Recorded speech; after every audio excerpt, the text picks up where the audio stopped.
ఈ week mid week elimination ఉంటుంది అని చెప్పేసి నేను ఒక వీడియో పెట్టిన నిన్న. బట్ మిడ్ వీక్ ఎలిమినేషన్ అయితే లేదు. నాకు వచ్చిన అప్డేట్ ప్రకారం నేను మిడ్ వీక్ ఎలిమినేషన్ పెట్టిన, చెప్పిన ఎవరైతారు అనేది కూడా చెప్పిన. బట్ ఇక్కడ హౌస్ మేట్స్ ఏదైతే ట్విస్ట్లు ఇచ్చారో బిగ్ బాస్ కూడా అల్లాడిపోతున్నాడు.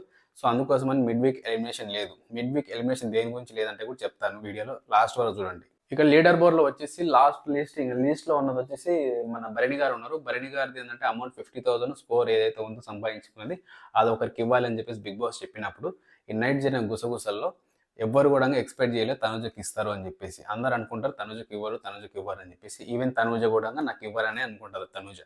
సో అక్కడ సంజన గారికి అయితే ఇవ్వరు. సంజన గారికి ఇస్తే ఏంటంటే ఒకవేళ అదృష్టం కొద్ది గెలిచేసి టాప్ 5లో ఉంటే గాన సో భరణి గారికి ఎఫెక్ట్ అవుతుంది. ఇప్పుడు భరణి గారు బయట నుంచి వచ్చారు కాబట్టి, ఒకసారి వెళ్ళిపోయి వచ్చారు కాబట్టి తనుజ విన్నర్ అయ్యే మెటీరియల్లో టాప్ 5లో ఉంటుందని చెప్పేసి తెలుసు. సో అందుకోసం ఏంటంటే వాళ్ళతో కాంపిటీషన్ కాదు, ఇమాన్యుయల్తో తనుజతో కాంపిటీషన్ కాదు, ఓన్లీ సంజన గారితో కాంపిటీషన్. సంజన గారికి ఇవ్వకుండా తనుజకి ఇస్తారు.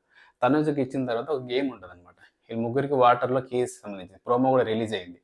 ఆ గేమ్లో వచ్చేసి ఏంటంటే ఇద్దరు గెలుస్తారు. తనుజ లాస్ట్ గెలిచిన తర్వాత వీళ్ళల్లో ఒకరిని తీసేసినప్పుడు సంజన గారిని తీసేస్తారు.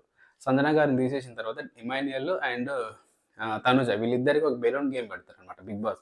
పెట్టినప్పుడు ఏంటంటే అందులో వచ్చేసి తనుజ విన్ అవుతుంది. విన్ అయిన తర్వాత తనుజతో 300-400 పాయింట్స్ ఉంటాయి. అలాగే 3 lakhs అమౌంట్ కూడా ఉంటుంది అనమాట.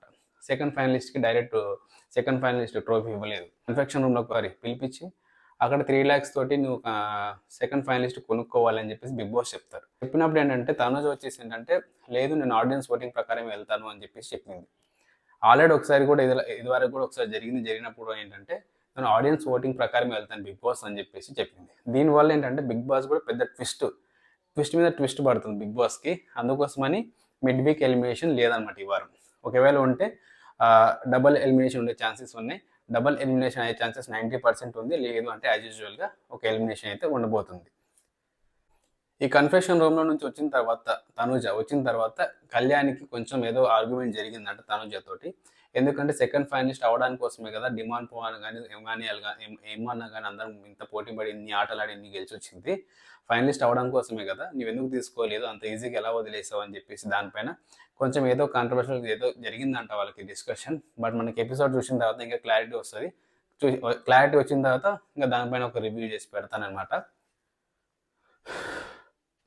బట్ ఏంటంటే తనుజ వచ్చేసి మామూలుగా కాదు, మాస్టర్ మైండెడ్తో ఆడుతున్న గేమ్ మాత్రం మామూలుగా ఆడట్లేదు. సో మీకేమనిపించింది ఇలా నేను చెప్పిన తర్వాత మీ ఒపీనియన్ ఏంటనేది ప్లీజ్ కామెంట్ చేయండి. తనుజ చేసింది ఫైనలిస్ట్గా ఏదైతే ఆడియన్స్ ప్రకారం వెళ్తాను అని చెప్పేసి ఏదైతే అన్నదో అది రైటా రాంగా ప్లీజ్ కామెంట్ చేయండి. Thank you.